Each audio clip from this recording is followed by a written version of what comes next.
content d'écouter l'ex-étudiante d'ici, qui est maintenant à Bordeaux, Ludovic Godard-Cadillac, pour nous parler de micromagnétisme des nanoparticules et des nanofils.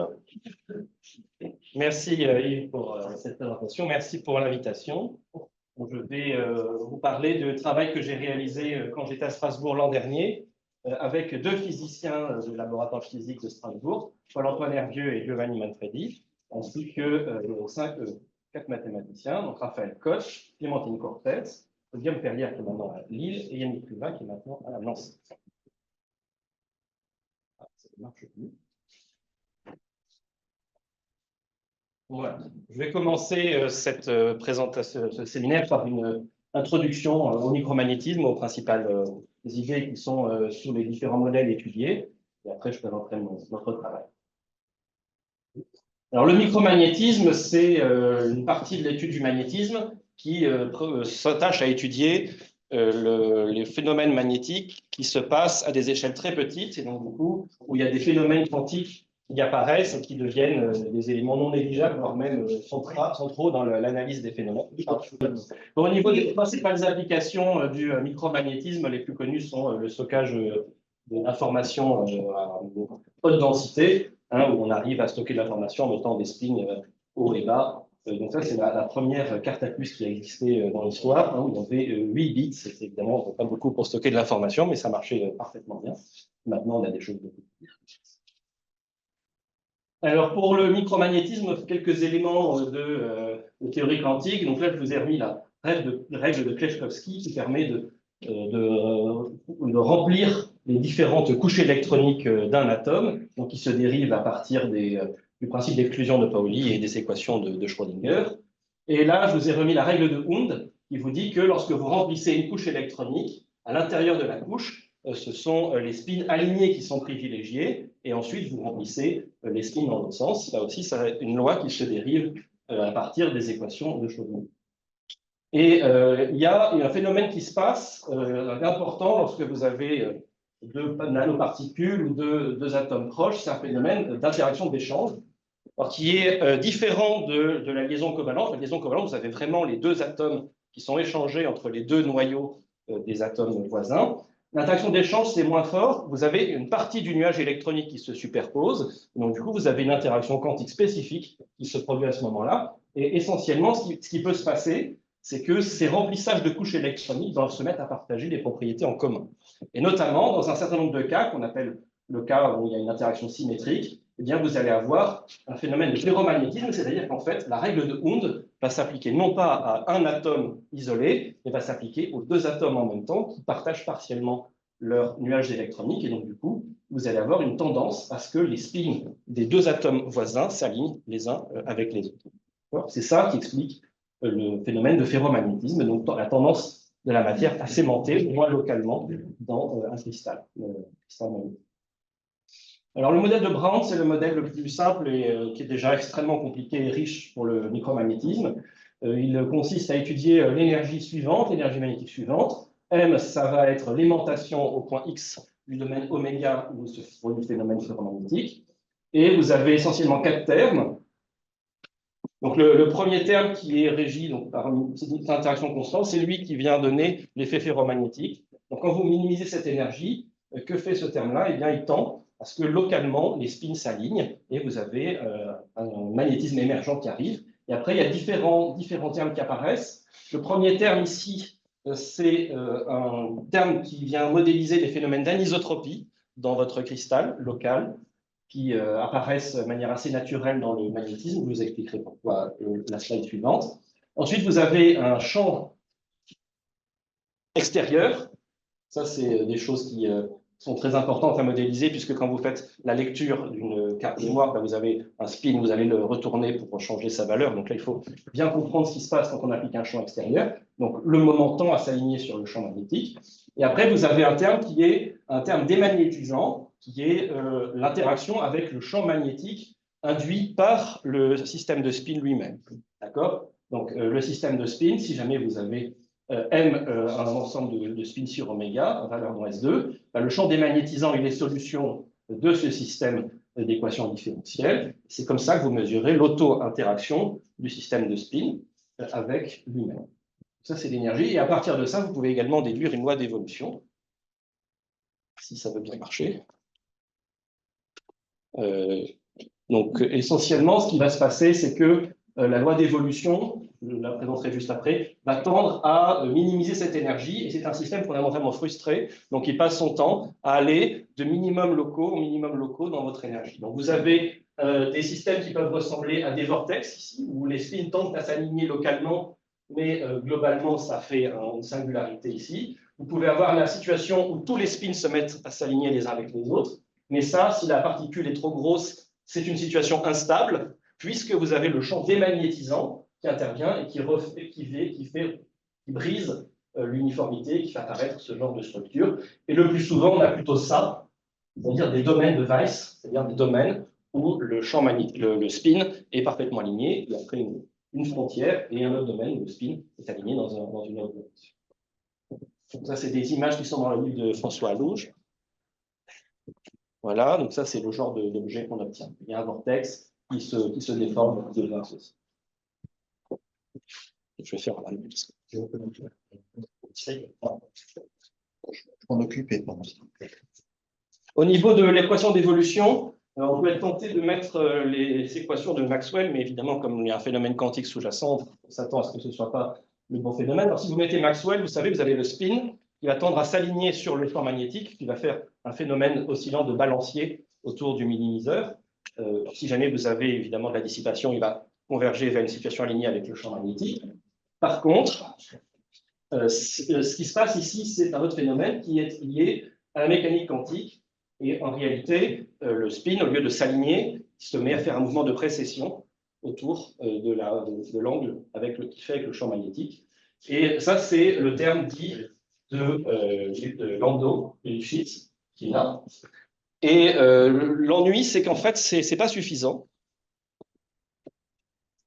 Non, c'est sûr. Attends. Non, c'était sûr. Hein. Ça y est. Ça doit marcher. Bon. Et vous avez également, vous avez un autre terme qui apparaît ici, qui est un terme de damping, qui est un terme de dissipation. Et ce terme de dissipation, il est donné par en fait des effets a priori relativistes. Je dis a priori parce que c'est encore l'objet de nombreuses discussions chez les spécialistes, notamment Paul-Antoine Hervieux a fait des travaux dans cette direction-là pour essayer de dériver ce terme-là proposé par Hilbert à partir des équations de Dirac. Alors, essentiellement, la dynamique qu'on obtient, c'est la suivante. Donc là, il faut imaginer qu'à t égale 0, on a le spin qui pointe dans la direction à gauche, et je mets un champ magnétique très fort dans l'autre sens. Donc, nous avons deux mouvements. Nous avons un premier mouvement de précession lié au phénomène de la mécanique quantique, plus le phénomène de damping. Et à t tendant vers l'infini, le spin se retrouve entièrement retourné. Il est aligné avec le champ magnétique dans l'autre sens, mais il fait cette dynamique en spirale qui n'est pas présente dans les équations de Maxwell. Bon, là, j'ai fait la même chose, sauf que j'ai multiplié par 10 le coefficient de damping. Donc, on voit que le phénomène de dissipation est beaucoup plus rapide que le phénomène de précession. Et là, j'ai rajouté un peu d'anisotropie, parce que c'était un phénomène dont nous avons parlé. Là, si vous mettez une anisotropie tétraédrique, par exemple, vous avez ce genre de courbe qui apparaît. Là, j'ai mis une anisotropie dans le plan. Hein, vous avez tendance à vous aimanter dans le plan, et ça fait ce genre de choses. Voilà. Donc, l'anisotropie, il y a un théorème de Allouge et Bochart qui montre ça très bien. Si vous prenez un domaine très petit, epsilon, vous allez avoir une gamma convergence vers une situation où la magnétisation est constante, c'est-à-dire que localement, c'est le terme d'échange qui va gagner, il n'y aura plus qu'un seul domaine Weiss. Et si vous ne faites pas le rescale, là, vous allez avoir juste une ODE à la fin, une fois que le domaine est devenu tout petit, sur le spin. Et en fait, dans cette ODE, vous avez un terme d'anisotropie qui est la trace de la géométrie sous-jacente de votre nanoparticule. Maintenant, je vais vous présenter le travail que nous avons fait sur le modèle de nanoparticule. C'est un modèle qui a été introduit par Guillaume Klugers dans sa thèse sur la base des travaux antérieurs de Paul-Antoine Hervieux et Giovanni Manfredi. Alors, le modèle, c'est le suivant. C'est un modèle qui est très simple et en même temps qui a des comportements très riches. Donc, le modèle consiste à dire que nous avons des nanoparticules sphériques. Alors, elles sont sphériques quand on les regarde de loin. Quand on les regarde de près, il ne faut pas qu'elles soient sphériques, car il y aura de l'anisotropie. On suppose que le spin magnétique est immobile dans le référentiel de la particule. Ça, c'est essentiellement lié au phénomène d'anisotropie. En fait, quand votre particule est légèrement elliptique, ou vous pouvez également faire un traitement spécifique chimique de votre particule, vous pouvez forcer le spin, par des phénomènes d'anisotropie, à rester immobile dans le référentiel de la nanoparticule. On met les particules dans un fluide visqueux. Alors, des barres Reynolds, c'est pratiquement obligatoire puisqu'on a une échelle nanométrique, donc on ne peut pas s'attendre à avoir autre chose que du bar Reynolds. Et il y a une grosse hypothèse de modélisation, dont je discuterai avec vous, c'est qu'on fait comme si le fluide était immobile par rapport à la dynamique des particules, on fait juste une dissipation visqueuse de Stokes. En fait, c'est bon quand on est en temps long. En temps court, ça pose quelques difficultés à cause des propriétés des fluides par Reynolds. Et bien entendu, il faut faire en sorte que les particules ne s'auto-intersectent pas. Donc en fait, ce qui se passe quand on fait une nanoparticule, c'est qu'on a un cœur magnétique qui est fait qui est un nanocristal de cobalt, sphérique ou elliptique. Et autour, on met une gaine qui vient passiver ce nanocristal pour éviter qu'il interagisse avec l'environnement, notamment qu'il s'oxyde, ou bien qu'il coalesce avec les nanoparticules en un seul gros cristal. Mais évidemment, lorsqu'ils s'approchent les uns avec les autres, ils rebondissent les uns par rapport aux autres par des collisions de type élastique, même s'il y a aussi des interactions plus compliquées à toujours bien comprendre. Je présenterai quelques résultats également sur les effets thermiques au niveau des simulations. Les équations de la dynamique, il n'y a pas de surprise. Bon, ça, c'est le champ magnétique généré par un dipôle M. Pour revoir la force, vous prenez l'interaction du dipôle M2 contre le champ M1, vous faites le gradient. Si les calculs sont corrects, vous devez tomber sur cette expression-là. Et ensuite, pour modéliser la collision, vous rajoutez un terme de répulsion. Alors, on peut être tenté de mettre des sphères dures. Il se trouve qu'en pratique, les sphères dures ne sont pas un bon modèle, puisqu'on a vraiment des phénomènes de déformation et de collision qui ressemblent plutôt à des sphères molles. Et en fait, quand on regarde le alpha correspondant aux observations, c'est plutôt des choses de type 8, 10, 12 qui sortent, donc ce n'est pas des alphas très grands. Donc, c'est vraiment ce terme-là qui est la meilleure modélisation des phénomènes de répulsion liés à la non-intersection des nanoparticules. Et puis ça, c'est des coefficients de viscosité associés au fluide de Stokes pour la dissipation visqueuse. Donc ça, c'est si personne n'a jamais vu dans sa vie le champ magnétique généré par un dipôle, ça ressemble à ça. Ça, c'est le champ magnétique autour d'un petit aimant. Les équations de la dynamique, pour la dynamique en translation, vous prenez votre seconde loi de Newton, d'accord? Vous avez la variation de la vitesse par la masse qui est la force d'interaction conservative magnétique plus la dissipation visqueuse. La dynamique en rotation, vous avez un moment d'inertie, la variation de oméga i, du moment angulaire, et après vous avez un couple magnétique, une dissipation visqueuse en rotation, et après il y a la dynamique des spins. Alors l'hypothèse qui est faite ici, c'est que nous avons une très forte anisotropie locale dans notre nanoparticule, et donc le spin, en fait, quand il fait son équation de Mendeleïev-Gilbert, il va être très très souvent proche de son axe d'anisotropie. Donc dans le référentiel de la nanoparticule sur l'échelle de temps qu'on considère, tout se passe comme si il n'y avait pas de variation du spin dans le référentiel de la nanoparticule. Il existe également des nanoparticules à anisotropie faible, où il faut remplacer cette équation-là par Mendeleïev-Gilbert, bien sûr. Ça, c'est les améliorations naturelles du modèle que je vous propose. Donc là, nous avons un système d'équation différentielle. Donc, quelque chose de naturel, c'est de prendre notre solveur préféré et de regarder ce qui se passe. Donc là, c'est la première simulation. Il y a 2 nanoparticules. Donc là, vous découvrez bouleversé que les aimants s'attirent. Ça, je pense que ce n'est pas une grande découverte. Je précise quand même sur le système à 2 nanoparticules qu'il existe un unique point critique stable pour cette dynamique. Ce point critique, c'est le cas où les 2 particules sont en contact et les spins alignés. Il n'y en a pas d'autres. Et également, la dynamique est attractive, quoi qu'il arrive. De temps en temps, il faut faire une rotation des spins pour que ça soit attractif, mais cette rotation a bien lieu, c'est dans les équations. Alors maintenant, si jamais vous mettez un système de 12 nanoparticules, comme tout le monde s'attire les uns avec les autres, à la fin, lorsque la dissipation visqueuse a fait son travail de dissipation de l'énergie, vous avez une structure alignée qui est stable également. Stable, en tout cas, on remarque qu'elle est stable. Hein. Le démontrer, c'est évidemment beaucoup plus délicat.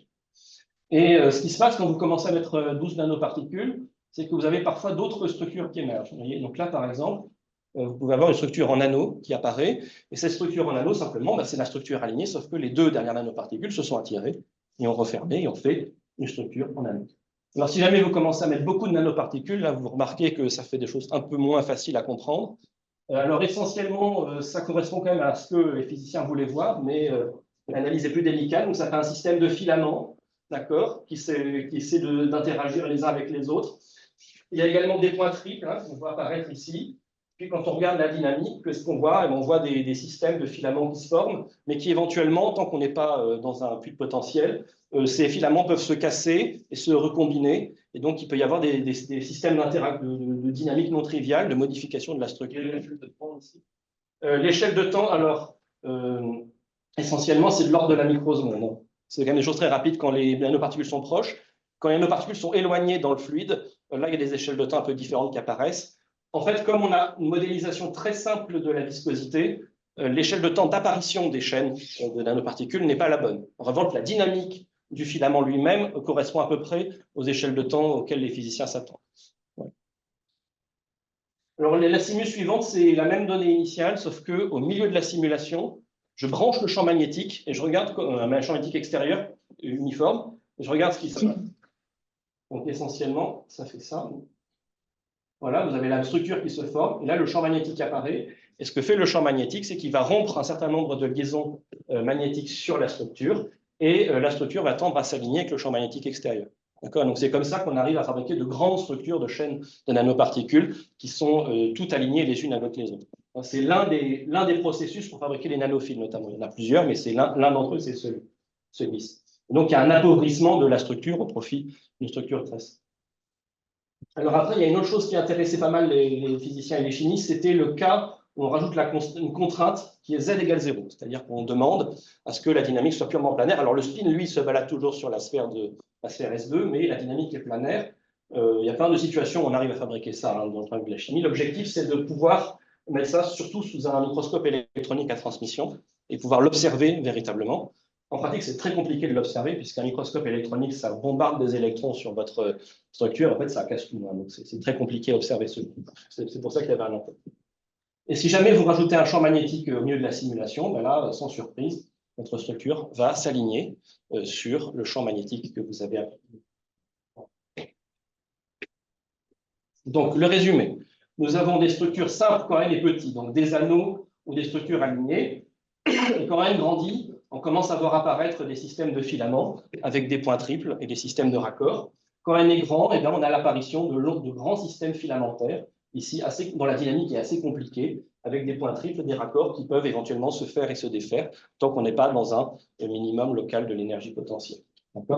Donc là, c'est à peu près 100 microsecondes, sachant que, voilà, c'est ce que je vous disais, l'échelle de temps d'apparition des structures n'est pas la bonne. Les structures apparaissent beaucoup plus lentement à cause des effets visqueux qui ne sont pas juste de Stokes quand les particules sont à l'approximation de Stokes dans un mécanique des fluides nécessite que les particules soient éloignées les unes des autres. Alors pour étudier ces structures, ils nous ont demandé de faire des statistiques, nos amis physiciens, nous les avons fait. Donc on a fait tourner la simulation 500 fois avec n égale 2, puis 500 fois avec n égale 3, etc. Puis on a vu les structures qui apparaissaient et disparaissaient. Donc essentiellement, ça c'est la probabilité. Donc j'ai lancé 500 fois. Ça, c'est la probabilité, entre guillemets, que l'une des composantes connexes soit une structure alignée. Donc, au début, c'est la structure alignée qui est très favorable.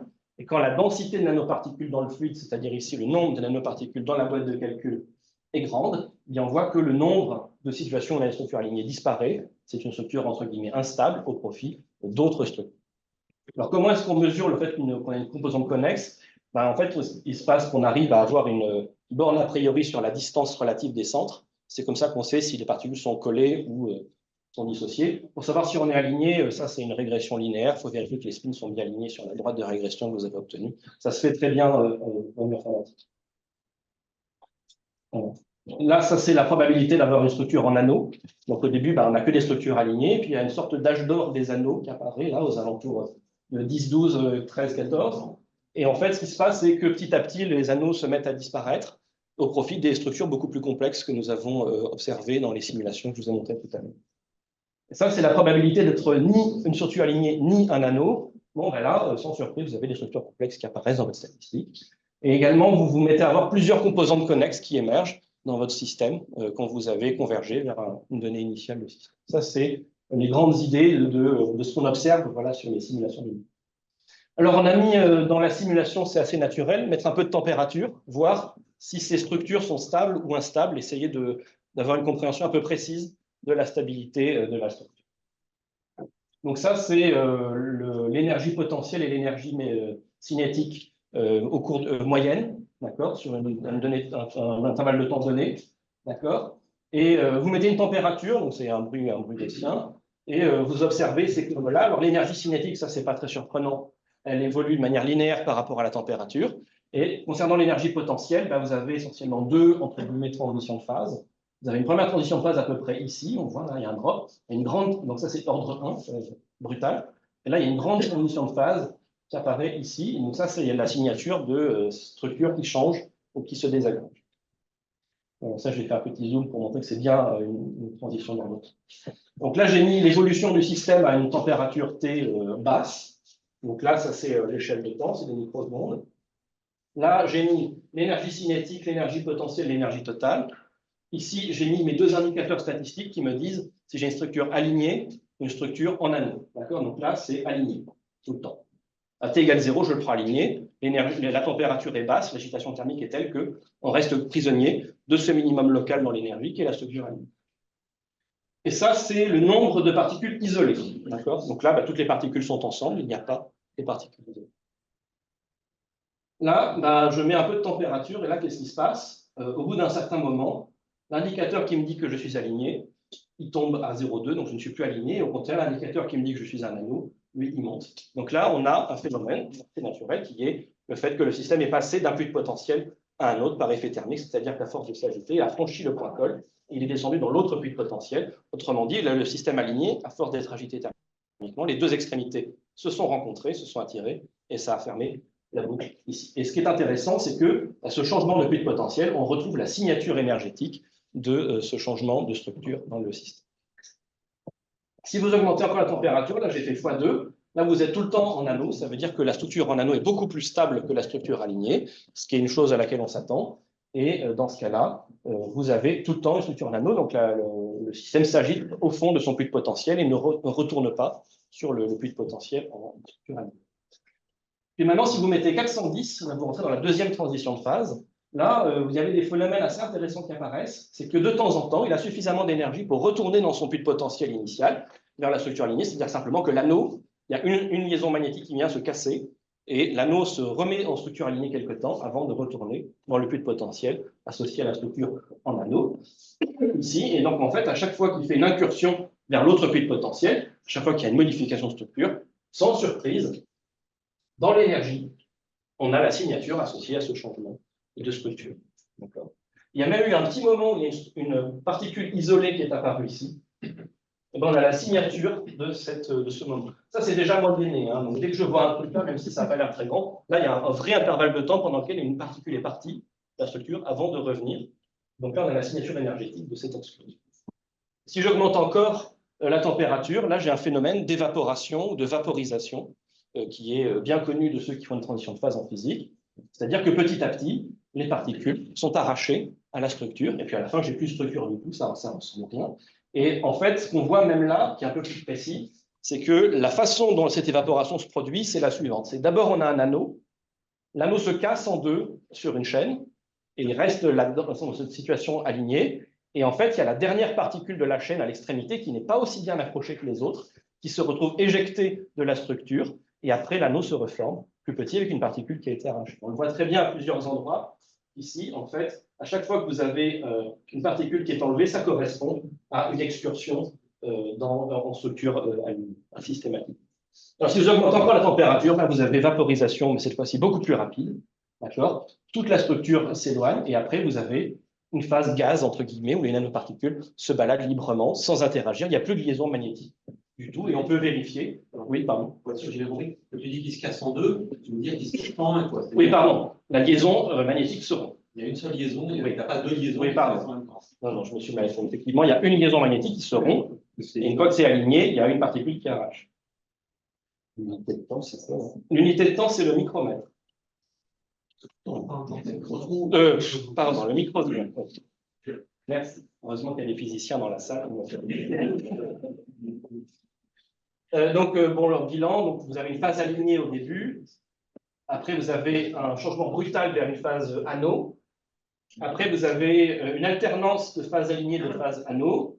Après, vous avez un phénomène d'évaporation et une phase gaz, entre guillemets, c'est-à-dire plus de liaison entre les particules à partir d'une certaine température. Et, important, ce qui intéresse le plus les physiciens, c'est le fait qu'on voit les modifications de la structure dans l'énergie du système. Sur le plan théorique, donc là, c'est la partie qu'on a fait entre matheux, on a surtout étudié la structure alignée, qui est celle qui les intéressait le plus, puisque c'est l'un des processus pour fabriquer les nanophiles, les structures en cylindre. Et le premier théorème, alors je vais donner un énoncé pas très rigoureux, puis je préciserai au fur et à mesure les détails. Essentiellement, bah, si vous mettez n nanoparticules, il existe un état stationnaire. Ensuite, si jamais vous mettez une situation où tout le monde est aligné, vous avez un unique état stationnaire où toutes les particules sont alignées. Je précise, il faut que le alpha du modèle répulsif soit quand même suffisamment grand. Bon, je rentrerai dans les détails tout à l'heure. Et après, on a fait une étude des propriétés stationnaires, notamment asymptotiques quand même.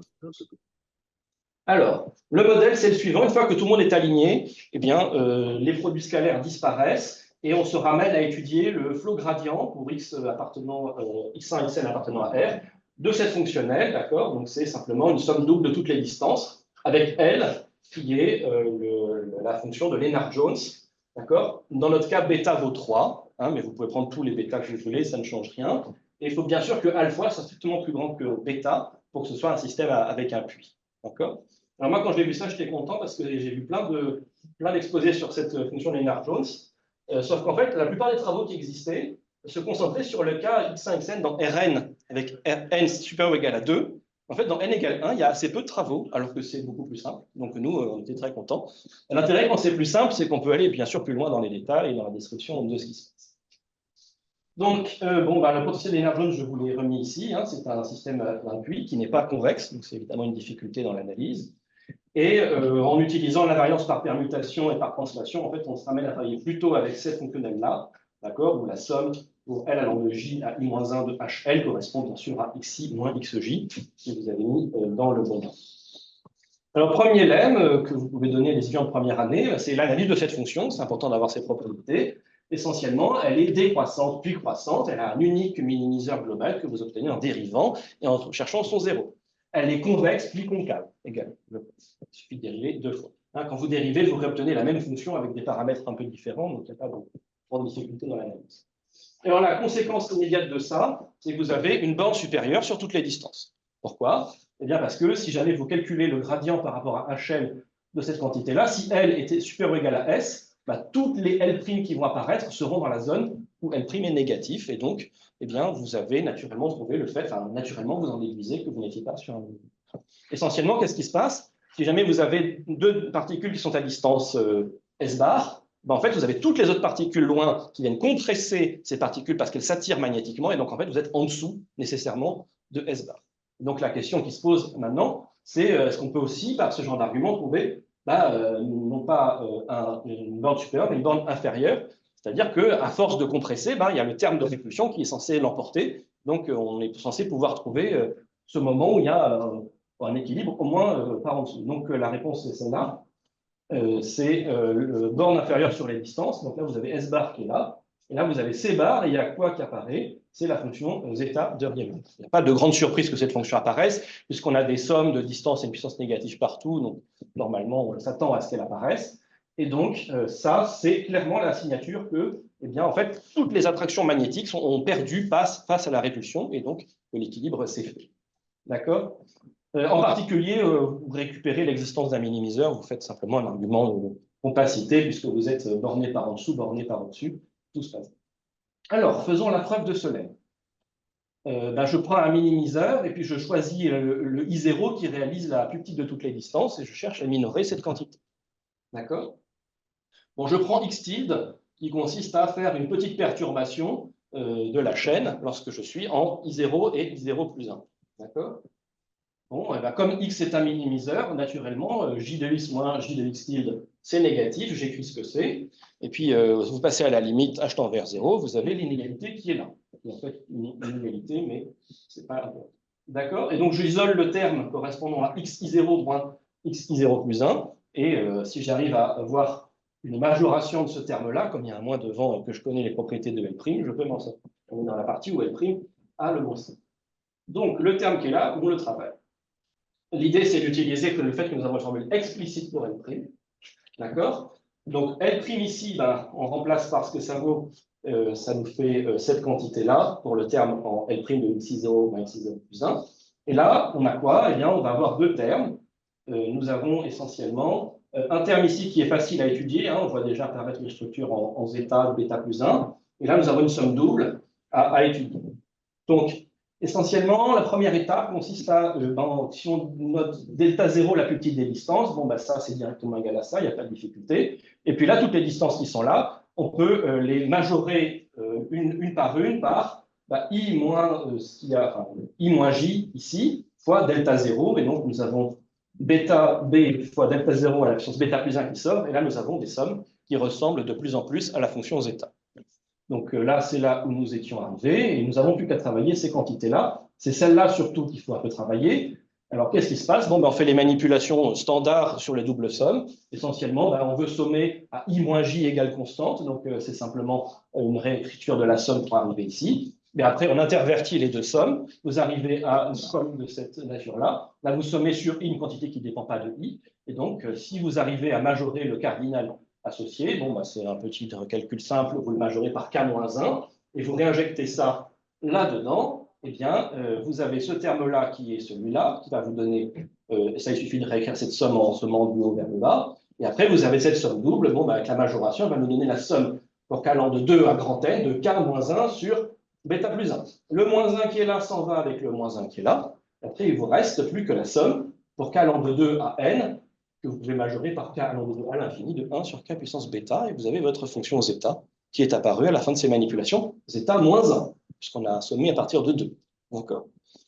Eh ben, vous avez zeta moins 1, vous le remettez dans cette inégalité-là, vous avez bêta b sur delta 0 bêta plus 1, un facteur de zeta de bêta moins 1, qui est plus grand que alpha a sur delta 0 alpha plus 1, moins bêta b sur delta 0 bêta plus 1. Et là, le moins 1 qui est là s'en va avec le moins 1 qui est là, et donc à la fin, vous avez que delta 0 est plus grand que alpha a sur bêta b, zeta de bêta, exposant 1 sur alpha moins bêta.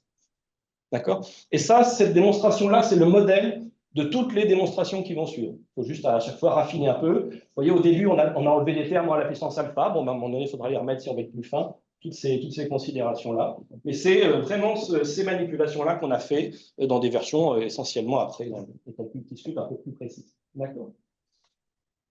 Alors, une chose importante à remarquer, c'est que si vous faites l'asymptotique alpha tend vers plus l'infini, qu'est-ce qui se passe? Bien, vous avez S bar qui tend vers 1, C bar qui tend vers 1, ça veut dire quoi? Que vous récupérez le modèle des sphères dures dans les propriétés de votre système. Donc ça, c'est évidemment une chose qui nous intéressait beaucoup à faire. C'est très simple à démontrer. En revanche, ce qui est également là plus délicat, mais vraiment pertinent pour ce qu'on voulait faire, c'était de regarder l'asymptotique n tend vers plus l'infini. Est-ce qu'on peut avoir des propriétés sur ce qui se passe quand n tend vers plus l'infini? Alors, commençons déjà par l'équation satisfaite par le minimiseur. Bon, ça, c'est un calcul très simple. Vous remarquez que l'équation résolue par grand H, qui contient toutes les distances, c'est forcément, pour la kn composante, ce vecteur-là qui apparaît. Il n'y a pas de surprise. Et donc là, vous faites des ansatz. Vous vous dites, a priori, on s'attend à ce que toutes les distances soient les mêmes à la limite. Alors là, il se passe des petites difficultés.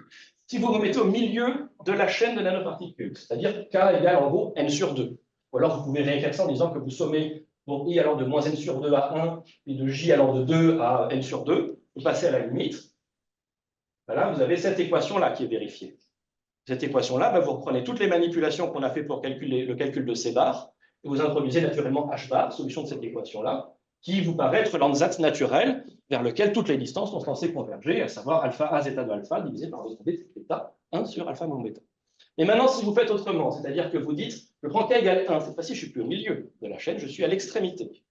Là, l'extrémité, cette somme-là disparaît, je n'ai plus que cette somme-là. D'accord? Donc, ça correspond à cette équation-là, après une petite réécriture des indices. Sauf que si je vous résolvais cette équation-là, la somme qu'on avait tout à l'heure qui nous donnait le alpha, le bêta, simple. Et donc, du coup, là, ce qui va apparaître dans le calcul, ça va être zeta de bêta plus 1, de bêta plus 1. Mais ces deux quantités-là ne sont pas égales. D'accord? Donc, l'ansatz selon lequel toutes les distances convergent vers le même h bar est faux. Il y a une difficulté fondamentale à comprendre ce qui se passe au milieu de la chaîne et ce qui se passe aux extrémités. Cependant, si on reprend la démonstration de la minoration par C bar et qu'on remet tous les termes que j'avais enlevés pour simplifier et qu'on regarde leurs signes et puis la façon dont ils décroissent, on peut démontrer que nous avons des estimés raffinés. D'accord? Donc, qui est minoré par H bar et un reste, et qui est majoré par H et un reste. Et en plus, dans la preuve, on voit que c'est la première inégalité qui est, entre guillemets, la bonne quand on est au milieu. Quand on est vers les extrémités, on se rend compte que c'est plutôt celle-là qui est la bonne. Oui? Mais c'est pas aussi que la distance du Quand on échelle dans le sens, elle diminue. Ça se voit un peu graphiquement. Ça se voit, oui. En fait, quand on fait cette preuve-là, on se rend compte que vraiment, on a des grandes distances vers le bord et qu'au milieu, tout le monde est compressé. C'est là que les distances sont les plus basses. Alors, je précise une chose, c'est que là, ce n'est pas une typo, hein, c'est bien H bar plus. Et ça, il y a eu une analyse de signes toute simple qui nous donne ça. Ça veut dire qu'en fait, on a même mieux que simplement plus grand que H bar asymptotiquement, tout le temps plus grand que H bar. D'accord? Donc en fait, ça nous permet d'améliorer en réalité notre minoration. On est mieux que plus petit que C bar, on est plus petit que H bar. D'accord? Et donc si jamais on converge vers H bar, ce qui est quand même la tente naturelle de la structure, ce sera nécessairement par valeur supérieure. Et c'est raisonnable. Vous avez votre structure nanoparticules, vous rajoutez de plus en plus de nanoparticules, au milieu, vous êtes de plus en plus comprimé. Voilà, j'ai mis la précision, C bar est strictement plus petit que H bar, est strictement plus petit que H chapeau, est strictement plus petit que H bar. Donc, du coup, c'est une amélioration stricte des premières estimations que je vous avais données. Proposition, on a étudié la matrice hessienne, parce que si on a de la convexité, pour l'unicité, c'est quand même extrêmement pratique. Donc, voilà ce qu'on a. Donc, on se met dans ce carré C bar, S bar, on peut améliorer en remplaçant par H bar et H chapeau, bien entendu. Et on a besoin de prendre bêta strictement plus grand que 1, mais ça, c'est à cause de la fonction zeta, hein, pas de surprise. Il faut prendre alpha assez grand. En pratique, les alphas qu'on utilise dans les modèles physiques sont assez grands. Mais on n'arrive pas à faire alpha très proche de bêta. Et donc, la matrice hessienne, on regarde ces termes diagonaux, ils sont positifs, d'accord? Et puis, quand on fait l'analyse de ça, quand alpha est suffisamment grand, ici, hein, on a une constante lambda d qui ne dépend pas ni de n, qui dépend de alpha et de bêta, mais qui ne dépend pas de grand n. D'accord? Si on prend les termes non diagonaux, ils sont non positifs et ils décroissent à une certaine vitesse, hein, qui est simplement la vitesse qui est la puissance bêta. Ici, c'est vraiment la dérivée sans translation. Tout ça, c'est vrai parce qu'on est dans le petit carré. Hein, et puis, il y a une chose qui apparaît assez naturellement grâce à cette décroissance, c'est que les matrices sont à diagonale uniformément dominantes. Matrice à diagonale dominante, il y a des théorèmes pour diagonaliser. Pourquoi est-ce qu'on s'attend à ce que ce soit vrai? Parce qu'en fait, les termes diagonaux, c'est les termes d'interaction des voisins. C'est le terme qui correspond à un certain h donné. Donc là, on est en plein dans la partie où la fonction se comporte comme la puissance négative alpha. D'accord? Donc c'est très, très convexe. Et au contraire, les termes non diagonaux, lointains, là, on est dans la partie en puissance négative bêta. Donc là, c'est petit. D'accord? C'est pour ça qu'il y a cette majoration. Et donc, en particulier, on va avoir cette constante lambda 1 qui apparaît, qui est la constante qui vient mesurer la domination de la diagonale dans la matrice. Et quand vous avez une matrice à diagonale dominante, il y a le très joli théorème de Gershgorin, qui nous donne le cercle de Gershgorin qui nous localise les valeurs propres de la matrice. Et donc, vous pouvez en déduire les résultats d'unicité. D'accord? Alors, je l'énonce, mais ce n'est pas très compliqué. Elle est strictement convexe et même fortement convexe, même uniformément fortement convexe par rapport à grand L sur ce petit carré. Donc, elle admet un unique point critique dans le carré. C'est même ouvert, hein, je précise, je l'ai mis ici, ouvert puisque les bornes ne sont pas atteintes. La démonstration est simple. Hein, vous prenez le théorème des cercles de Gershgorin, vous pouvez diagonaliser la matrice en disant que les valeurs propres sont toutes supérieures à ce lambda 1 qu'on a trouvé strictement positif. Et après, l'unicité découle assez simplement du fait qu'il n'y a pas de point critique en dehors de l'endroit où on travaille. Voilà. Alors, la question qu'on s'était posée après ça, c'est de se dire quand même, quand on a une propriété de convexité, particulièrement de convexité forte, eh bien, on peut avoir des estimés sur la distance à laquelle on est du minimiseur. Vous vous mettez quelque part, vous mesurez le gradient. Si votre gradient est tout petit, ça veut dire que vous êtes très proche du minimiseur. Et donc, vous pouvez simplement, en évaluant le gradient, savoir à quelle distance vous êtes du minimiseur et donc espérer obtenir des résultats de type convergence quand n tend vers plus l'infini. Et donc, théorème de convergence, c'est le suivant. On prend n très grand, on prend k entre 1 et n, on s'est donné cette quantité h bar, on s'est dit quand même au milieu de la structure, on s'attend à ce que les distances convergent vers h bar. D'accord? Eh bien, on a cette inégalité-là qui apparaît. Cette inégalité-là vous dit quoi? Si vous prenez k égale n sur 2, vous êtes en plein milieu de la structure, si k égale n sur 2 et que n tend vers plus l'infini, ça tend vers 0, ça tend vers 0, ça tend vers 0. Si vous prenez k égale n sur 4, ça va encore tendre vers 0, mais un peu moins vite, la constante sera dégradée. Et si vous prenez k égale racine de n, donc là, vous voyez, vous n'êtes plus au milieu, vous n'êtes pas encore au bord, vous êtes intermédiaire. Ça va aussi tendre vers h bar, mais moins vite. D'accord? Donc on a toute la convergence, en fait, on a la convergence de la chaîne à toutes les échelles, sauf aux extrémités, puisque si jamais vous prenez k égale 1 ou k égale n, là, vous n'avez pas la convergence, ce qui est évidemment quelque chose qui était attendu, vu l'ANSATS que je vous ai présenté tout à l'heure.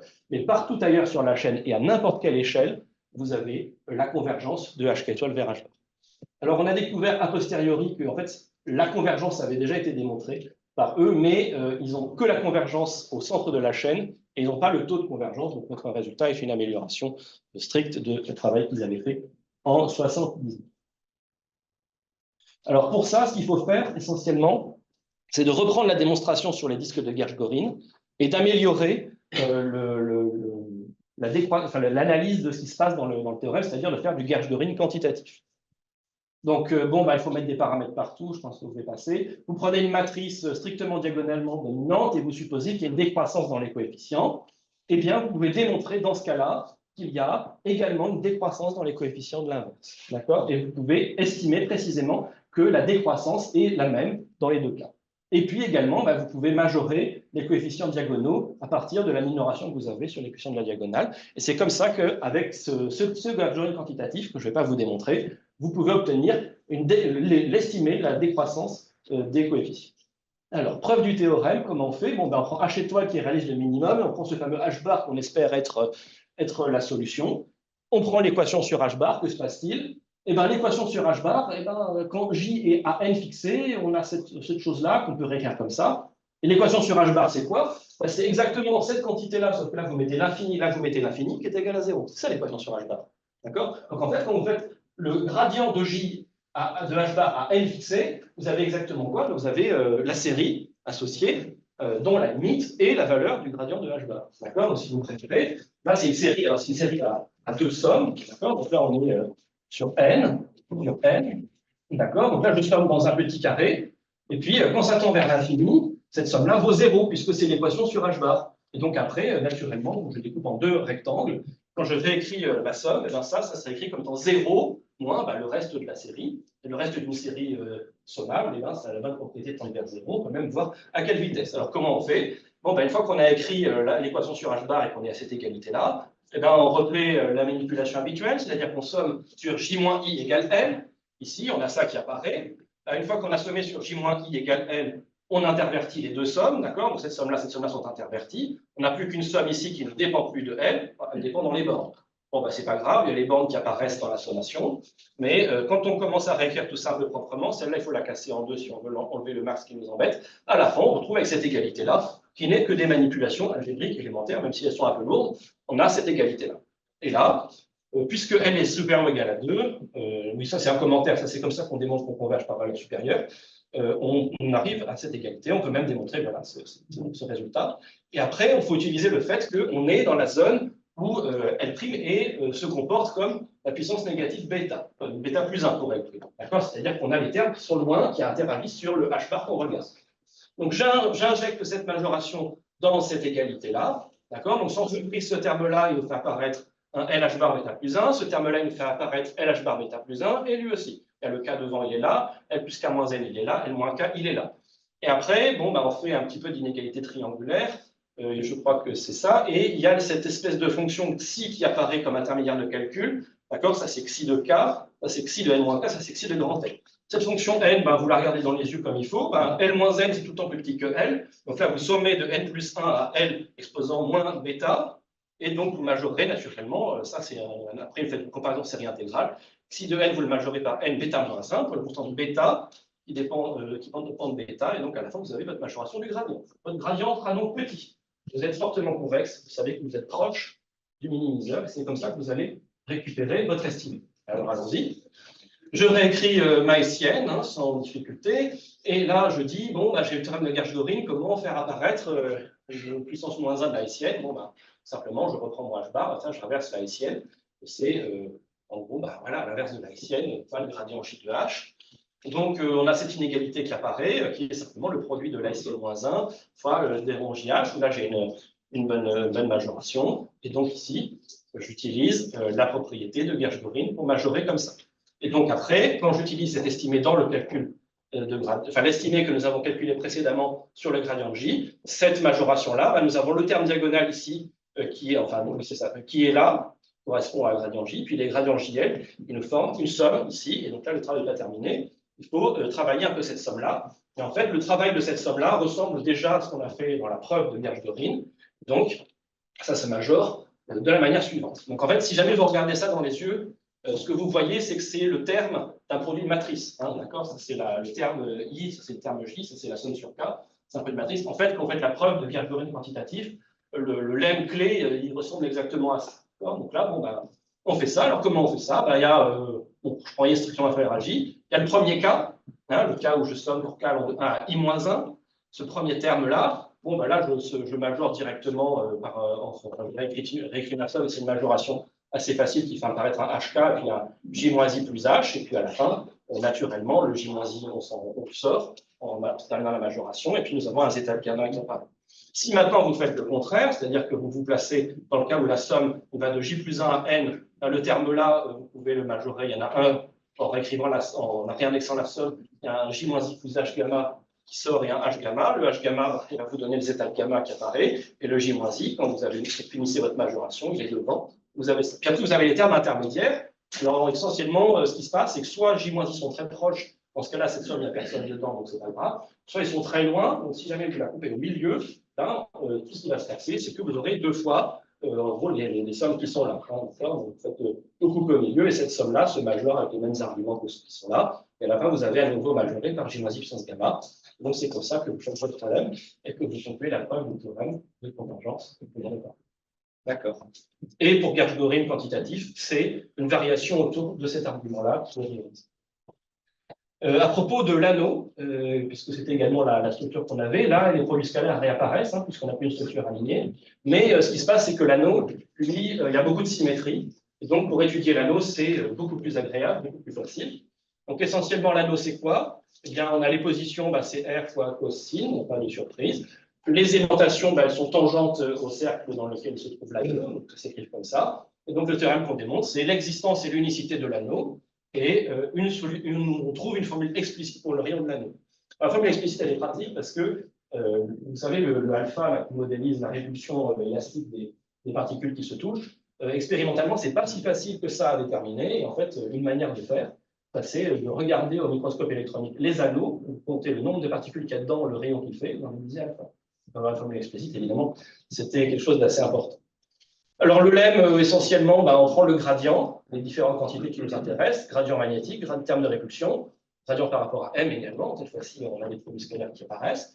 Et qu'est-ce qui se passe? Eh bien, en fait, si jamais vous manipulez bien vos sommes, le gradient est purement radial. Tous les termes orthoradiaux, par symétrie, vont disparaître. D'accord? Et si jamais vous faites les manipulations correctes, vous arrivez à obtenir un signe devant ce terme radial. Là, ça, c'est le terme de répulsion. Il est radial avec le signe différent également.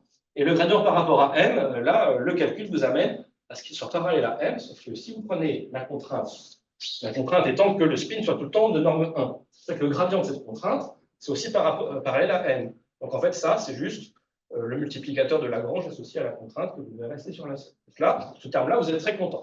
Et là, vous avez une constante, un terme radial ici, une constante, un terme radial, et en fait, pour obtenir l'existence et l'unicité de l'anneau, vous avez simplement à la fin à analyser cette fonction que vous connaissez déjà très bien, et elle met un unique point d'annotation. Donc, vous avez l'unicité de l'anneau et son existence. La démonstration est simple. Hein. Vous prenez les gradients ici. Bon, vous calculez toutes les quantités qui vous intéressent. Bon, R0 et J, ça fait ça. Là, vous avez tous les produits scalaires.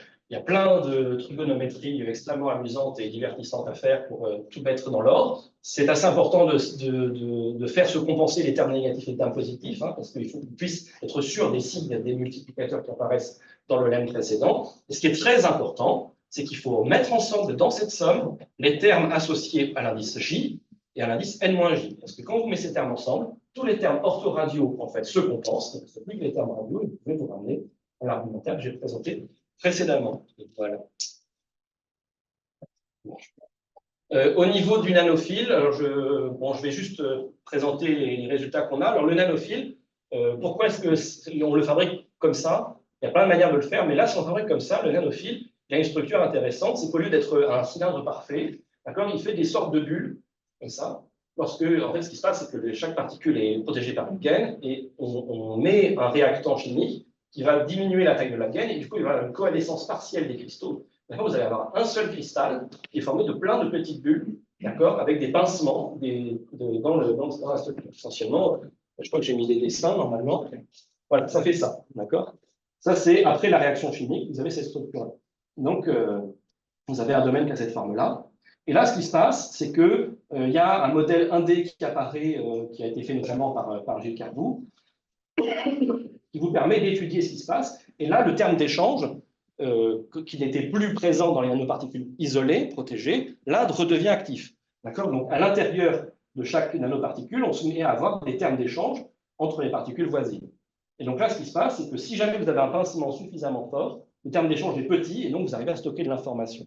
Comment vous lisez l'information? Vous mettez un courant électrique et tout le système de spin est translaté par le courant électrique. Vous n'avez plus qu'à mettre une pointe métallique à un endroit précis et tout le système de spin est translaté. Et le système de pincement assure la stabilité du système de spin. Donc lui, vous le mettez, mettons, dans le sens gauche, droit, gauche, au 0, 1, 0, 1. Après, par un simple courant électrique, vous mesurez le système de spin qui se passe.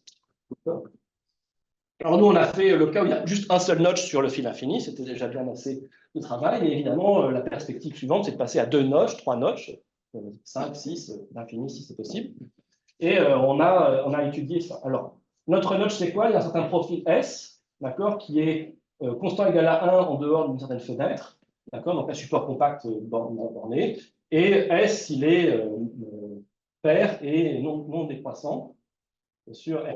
C'est vraiment ça. Donc là, vous prenez l'endoléphix Gilbert 1D, puisque vous avez seulement le terme d'échange dans la direction X, puisque nous sommes très très fins.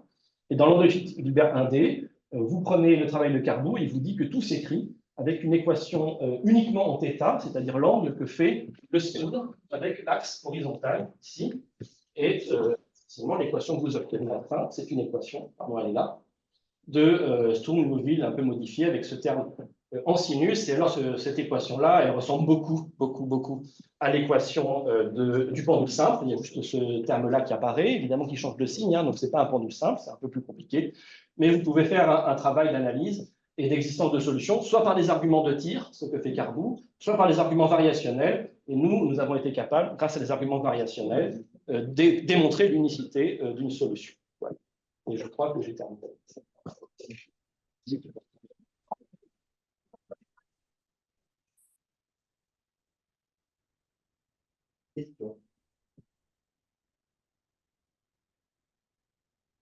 C'est peut-être une question très naïve, mais sur l'apparition des structures avec des points triples, oui. Quand tu as seulement un chimie, est-ce que vous êtes capable de faire une analyse pour démontrer qu'il existe un N au sein duquel ces structures-là est étrangère stable Ben, c'est pas si simple. En fait, pour n égale 2, il n'y en a pas.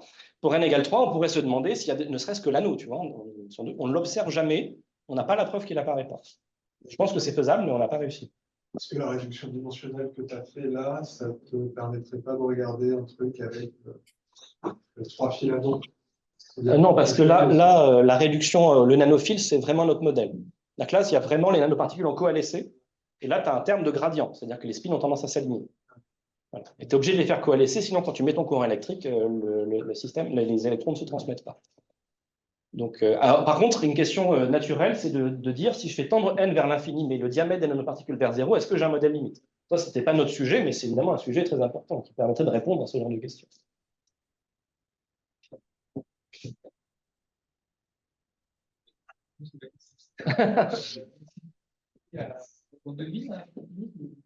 On pense que ça fait un peu comme dans beaucoup de cas en magnétisme ou même en mécanique des fluides, quand il y a un système tubulaire qui tend vers 0, on s'attend à ce que ça devienne une équation locale. Et le problème, c'est que ce n'est pas si clair que ça, c'est quand même le magnétisme, donc est-ce qu'il y a vraiment une perte d'échelle ou pas? Et puis en fait, il faut surtout un système dans lequel il y ait des liaisons qui se cassent et qui se recombinent. Parce que ça, c'est ce qu'on voit vraiment. C'est-à-dire qu'il y a des points triples qui se cassent, qui se recombinent ailleurs, avant que ça converge vraiment vers un système. Donc là, ce n'est pas si clair qu'un modèle limite comme ça serait capable de modéliser ça bien. C'est pas clair. En stationnaire, peut-être, mais en dynamique, je ne suis pas sûr. En stationnaire, peut-être.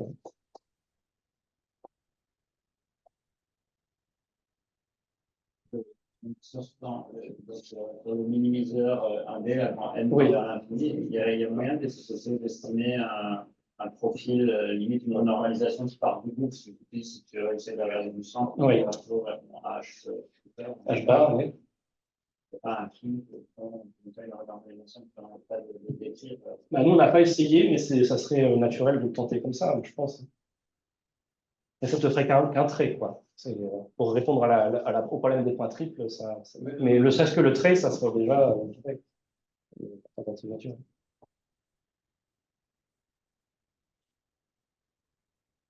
Pardon, c'était posé une question, juste dans tes simulations des Oui. bulles, là. Oui. Tu avais dit, voilà, maintenant les particules sont constantes dans le plan. Oui. Et j'ai mis un champ magnétique, mais là, ma question, il était aligné avec Oui. le plan. Oui. Si tu l'avais gardé orthogonal comme dans la simulation précédente, il ne se passe rien. En fait, c'est des simus en train de tourner, voilà. Ah. Et puis, vous attendez à ce qu'il se passe quoi, là? Eh ben, en fait, ils ne savent pas trop, c'est pas complètement clair. Mais en fait, c'est des choses qui existent réellement, c'est-à-dire qu'il y a des substrats qui ont tendance à aimanter les nanoparticules perpendiculairement. Et donc, ils aimeraient bien savoir ce qui se passe. Donc, nous aussi. Donc, les étudiants techniciens, ils n'ont pas d'observation expérimentale. Non, mais c'est très dur d'observer. Ils te donnent pas vraiment même le scénario, tu ne sais pas. Non. C'est le problème, le seul moyen d'observer ça, c'est le microscope électronique à transmission. Tu bombardes des électrons dans ton système, et là, il se passe plus du tout ce que tu veux. C'est-à-dire qu'en fait, les systèmes d'interaction magnétique sont brisés par le passage des électrons. Tu as du courant électrique qui est généré dans ta nanoparticule, donc là, tu as des interactions pénibles, de super échanges, donc pénibles, d'interactions possibles. Ce qu'on voit, en fait, quand tu bombardes d'électrons, c'est que ça commence à supracristalliser. C'est une organisation hexagonale compacte, qui n'est pas du tout ce qu'on a là. C'est très difficile à observer. Quand vous dites qu'on peut observer les anneaux et mesurer leur rayon pour un rendez-vous en alpha, ça, c'est avec quel outil microscopique? Justement, en fait, ce qu'ils font, c'est que ils prennent des photos très rapides et dans certains cas, ils arrivent à voir l'anneau avant qu'il se désagrège. Mais c'est très rare, c'est très compliqué. Mais l'anneau, c'est une structure qui est très solide, en fait. Donc, vous arrivez, quand il y a une structure d'anneau qui s'est formée, elle reste plus longtemps. Donc, les autres structures, dès qu'il y a un point triple, ça se désagrège. Et puis, bon, c'est pas ça.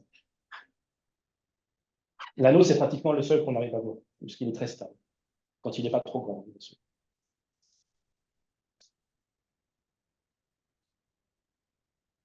Je vais demander si les auditeurs à distance ont des questions.